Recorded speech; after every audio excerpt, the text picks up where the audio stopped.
Ano sa palagay niyo 'to? Imported, made in Japan, or made in the Philippines lang?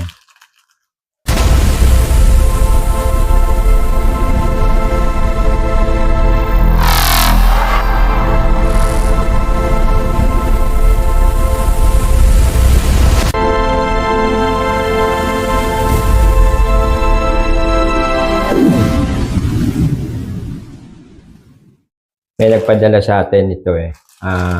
Mukhang masarap na tinapay ito. Puwa-puwa. Ang tingin ko rito, no?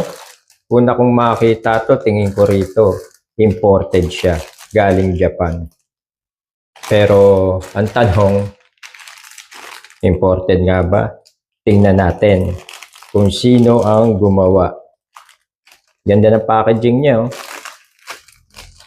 Ayan, tingnan natin dito. Manufactured by Nippon. Nippon, tama naman, ano? Hapon. Nippon Premium Bakery Incorporated. Lot 20, Block 2, First Philippine Industrial Part 2, Special Economic Zone, Santo Tomas, Batangas.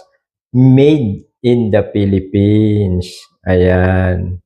Pero ang ganda ng ano niya, packaging niya.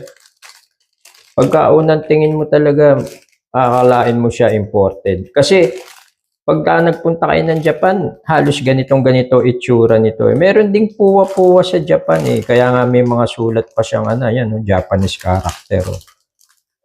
Ayan o. Oh. Ang net weight niya is 90 grams.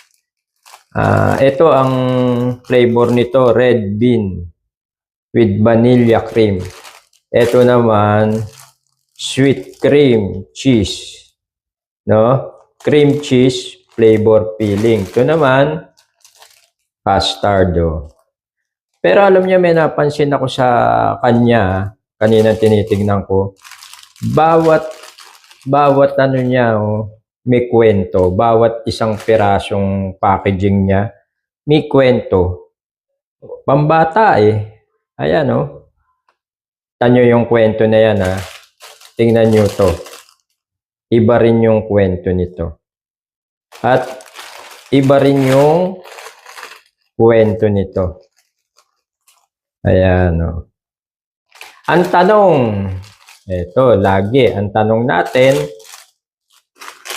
masarap ba? Ito ang tikman natin, itong red bean with vanilla cream. Okay?